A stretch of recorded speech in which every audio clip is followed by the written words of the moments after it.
Hey guys, welcome back to another episode of the Jay's Fifth Down Podcast. I am your host, Jay Gay, here today.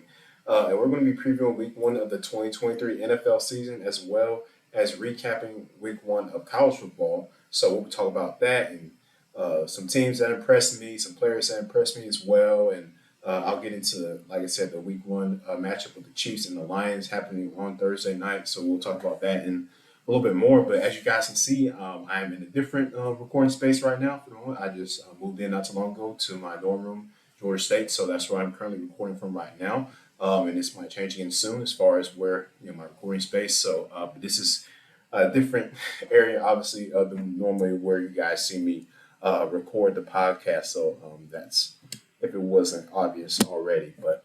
Without further ado, let's begin. Make sure you guys subscribe to the channel. Check us out. Football season has started, so please make sure you guys stay up to date with all the news, notifications, everything. We try to have you covered with everything here at Jason Down, whether it's college or the NFL. So make sure you hit that subscribe button, hit that like button, comment, share with your friends, and let's get started. Like I said, yeah, Chiefs, Lions, Thursday night football. We love that. It's back after a long time without real NFL football. So since February, right, since the Super Bowl.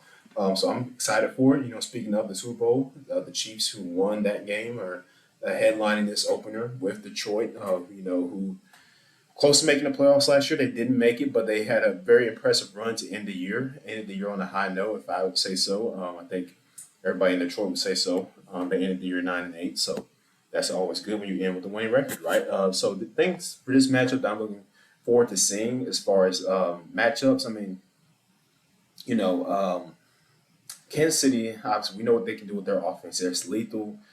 Patrick Mahomes is enough is said, right? There's nothing else that needs to be said about that, right? But at the same time, Travis Kelsey, this news just came out today. He suffered a knee injury. I think it was a hyperextended knee in practice today, so he's questionable to play. We don't know if he's going to play.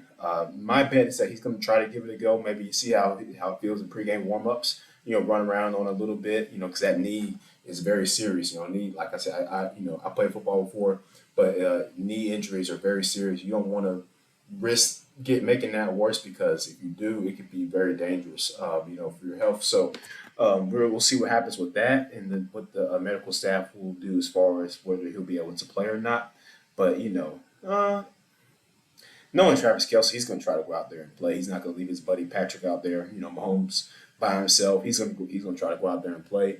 But the smart thing to do, obviously, would be for him not to play. If you have him on fantasy, then that sucks for you because he is not going to most likely um, be suiting up. So, with that being said, Patrick Mahomes loses his top weapon, his top go-to guy uh, in the slot, sometimes out wide, whoever it is. A decent run blocker. And Kelsey. So that's going to be a blow to the Chiefs if they don't have him available for that game on Thursday. That's something that I'm really questioning to see what happens with that. How is that offense going to look without Kelsey? Because he is a big part of the offense. A lot of the plays go to him. And who's going to step up and be that number one go-to guy for Mahomes if Travis can't play? So, Kadarius Toney is also questionable. The player who they traded for from the Giants last year. He looked really good when he went to the Chiefs. I mean, he had a big punt return in the Super Bowl. Everybody remembers him for that. That was crucial for them to, win that game. And he just had some also great sparkle plays throughout his few games there in Kansas City. So if Kadarius Toney can't go, you're looking at Sky Moore, Justin Watson, and Justin Ross as your receiver group. Not looking too good right there. And not to say those players aren't. I mean, they're in the NFL, so obviously they have talent, but still not the talent we're used to seeing. Marquez Valdes-Scantling, I'm not sure if he is going to play either. So that's also up in the air. So we'll see what happens with that. I mean, I'm thinking it's going to be it's going to be a close game. I don't think everybody thinks like this isn't the Detroit Lions team of old. This isn't the Detroit Lions of 2013, 14, 15, all the way up until 2018, 2019, like, whatever. This isn't that Detroit Lions team. This is a team they're physical. They fly the football. They compete every week. They're not scared. They got talented players on both sides of the ball. They got a solid quarterback and a solid offensive system for him to use to play in. So I'm not going to sit here and say Detroit's going to get blown out by like 30 points. That's not going to happen. But I do think that they will lose the game. Because in the end, it's like you can't bet against Patrick Mahomes. Like if it's tied 28-28 and it's 2 minutes and 30 seconds left, on the clock, and Patrick Mahomes has the ball on his 25-yard line, he's going to go down the field and win the game. There's no question. I mean, that Detroit defense is not going to be able to stop them because Kansas City is so lethal on offense. But again, that also depends on who plays. If Tony's not available, if Travis Kelsey is not available, then that's going to be a problem for the Chiefs because that's where most of their offense goes through their slot guys, and their tight ends, right? Travis Kelsey, look here, Tony, they're guys they want to get out in space and get them moving, get them lateral, get them on the sweeps and on the pop passes, whether it's also sending them deep through the post, the corner routes, those things. They love to spread that offense out and use those players. But if they can't do that because they don't have those guys available that they really love to send those plays through, then it's going to be hard for the offense to function. Even with Patrick Mahomes. So that's more, now Jared McKinnon is a great receiver out the backfield, and they still got Clyde Edwards-Helaire, which I still don't know how he is on that team and in the league, really. But anyway, that's a conversation for another day. So it's going to be interesting to see how that all unfolds. And then you move to the defensive side of the ball.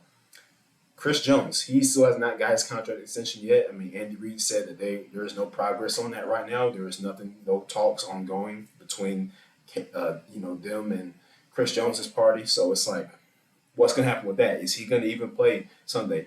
On Thursday. More likely, he's not going to play because if he doesn't have that, if he does not get his contract by Thursday, I really don't think he's going to play on Thursday night. I really don't believe he's going to play. Because he believes that he should be compensated well for his play for what he provides to that defense, and that is a lot. The Chiefs' pressure rate on defense was very high with Chris Jones on the field compared to when he was not on the field. Obviously, that's the big difference. That's the key. Getting pressure. People don't understand. Getting pressure is just as important as getting sacks because if you can, it's affecting those plays, affecting the quarterback, getting in his head, kind of making him uncomfortable, right? Even if you're not able to get to him and get him down, you're making him uncomfortable in the pocket. You're putting pressure on him. You're making him having to get rid of the ball faster than he would normally like to. You're throwing off that rhythm, that tandem that he's used to being on that on that set record. So it's like the pressures are extremely important, and we have one of the best pressure players in the league, not on your defensive line. That's going to be an issue for your defense. So I don't know what's going to happen with Chris Jones. We'll see. And you look at Detroit. Offensively, they've got playmakers on that side of the ball. Amon-Ra St. Brown had over 1,000 yards receiving last year, 90 catches. I think he had 90 catches. He had 90 catches. He had a lot of catches, over 1,000 yards receiving. He had a really good season last year. This is a kid that I really think is going to blossom into a superstar receiver. Like I'm going to say, he's going to at some point he's going to be up there with the likes of Jefferson, Chase, Adams. He's going to be up there.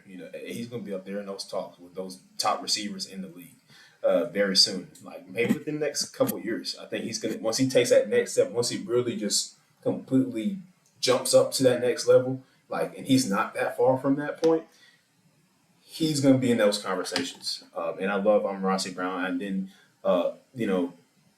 they got a great running game with David Montgomery, who they got from the Chicago Bears, and Jahmyr Gibbs, the rookie out of Alabama. So how are they going to use him? The report is they're going to use him a lot of different ways. Probably, have him run the football, but throwing to him out the backfield because he's a very speedy guy, and when you get them the ball in space, he's one of those guys that he can make plays. We saw that plenty of times when he was at Bama.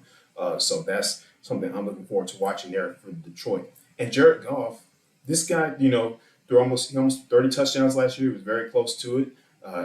He is still a solid quarterback. It may not be anything spectacular, but he'll get the job done when he's got the protection, the receivers around him, the offensive line, like I said, when he's got the pieces around him, even if they don't have to be big superstar pieces, they're just enough for him to be able to operate in a system that Ben Johnson has created to where it will get Detroit to move the ball up and down the field. So, which they were able to do pretty effectively last season. Their offense ranked in the top in the league, top 10 in the league. Now, the problem was the defense for the Lions, which was near the bottom of the league. Their pass defense was horrendous. They could not stop teams from moving up and down the field, particularly throwing the football, even in the red zone as well. So that's something that they were looking to fix and get right this offseason. They brought in Chauncey Gardner-Johnson from the Eagles. They signed him. They got Emmanuel Mosley from the 49ers.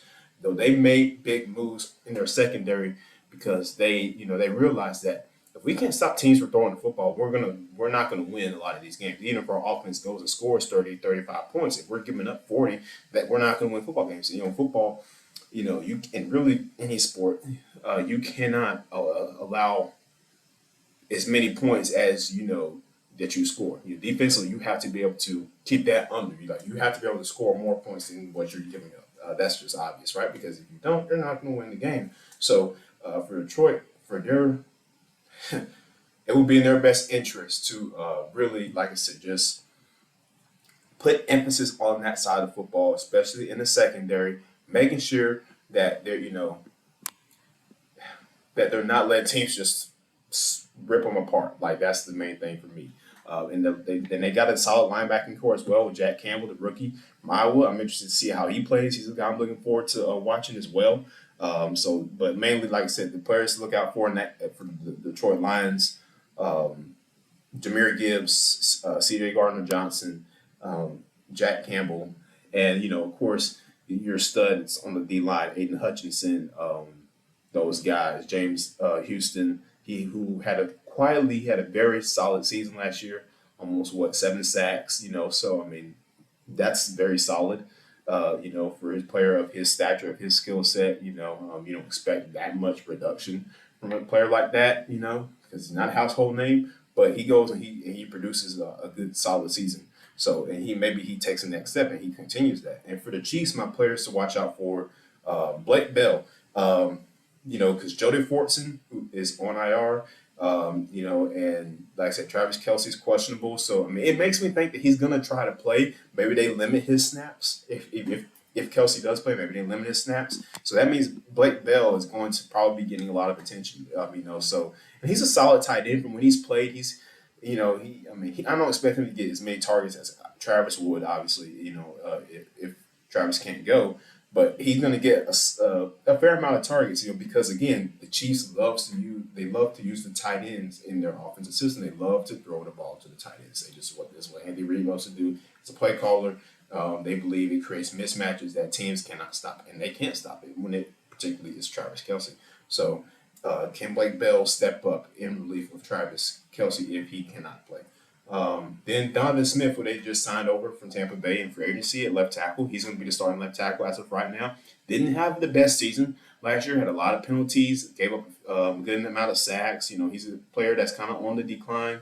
There's worse tackles out there, but still, because they lost Orlando Brown in free agency to the Cincinnati Bengals. So, because they didn't pay him. So now it's like you got Donovan Smith. Is he going to be enough to keep Patrick Mahomes, safe back there? Because if not, then Patrick, if he's out there running around as magical as he can be sometimes with the football in his hands, because we know he can be, it's still that blindside protection is so important. You got to have great blindside protection. So that's what I'm looking forward to seeing there. Come to mention it, the Chiefs have never, or most recently, have not lost an opener. They haven't. Patrick Mahomes is undefeated in openers. I believe he's 5-0 in opening games since he's came into the league, been a starter. And they average 36.4 points per game in those games. 8 games, the Chiefs, Andy Reid is 8-0 in openers. So, we'll see what happens there. I mean, it's going to be very hard. Detroit is going to go into Arrowhead, which is one of the toughest places to play in the league. They got to come in there and they got to have, they have to be focused. Can't make mistakes. No penalties. They can't give up big plays for touchdowns. And you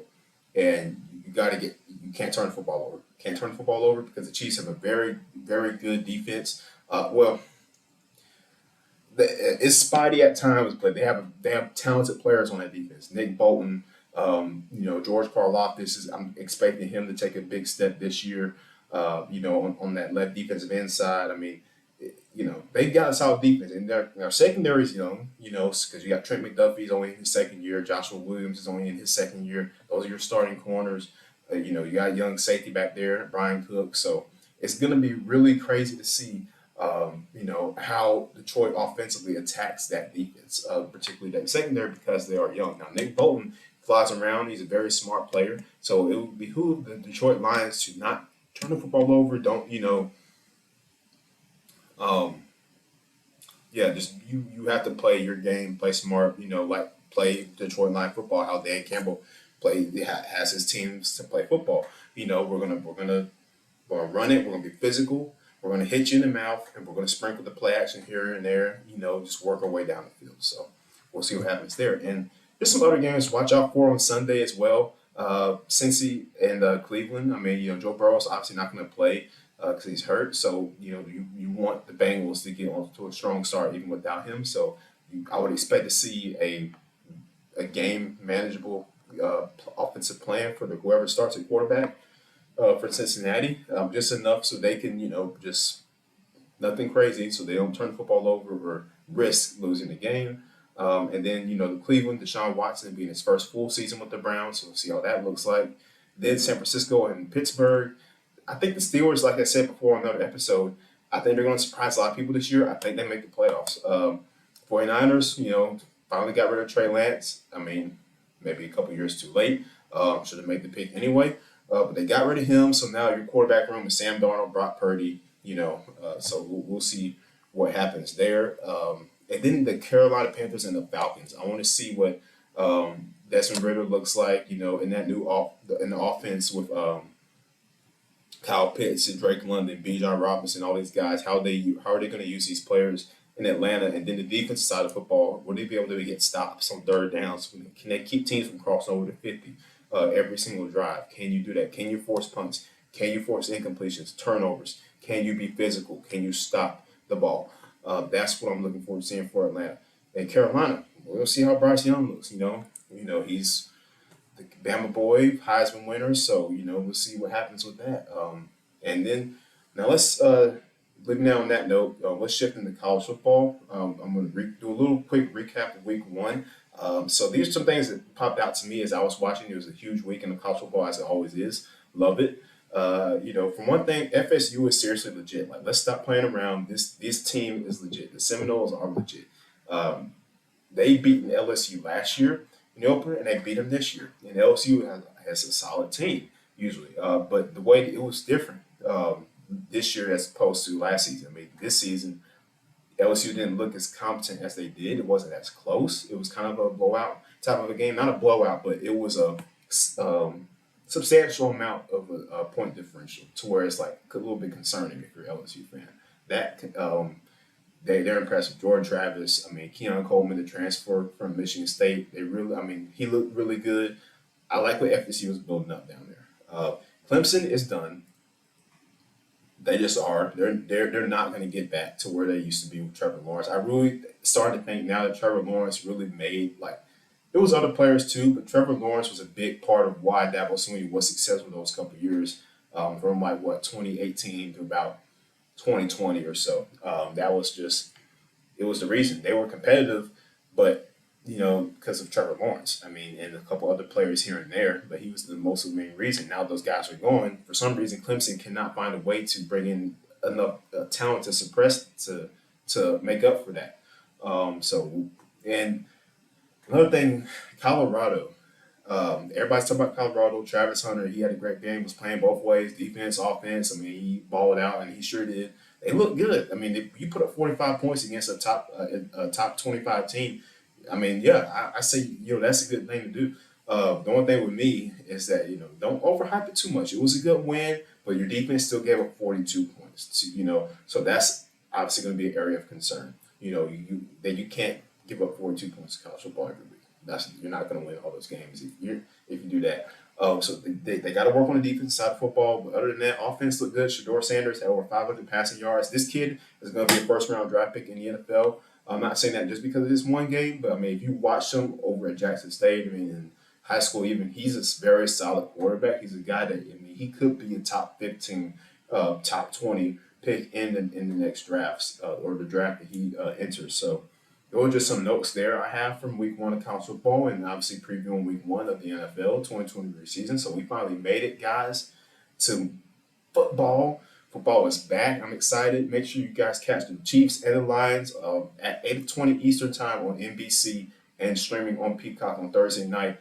Going to be a fun one there. Detroit, Kansas City, and then we got a great weekend of college football on Saturday and the NFL on Sunday is back. So another season to kick off here, and we'll keep covering everything on Jay Smith Down. Make sure you subscribe. Like I said, stay tuned, and we will be updating you guys as well. We'll see you next time.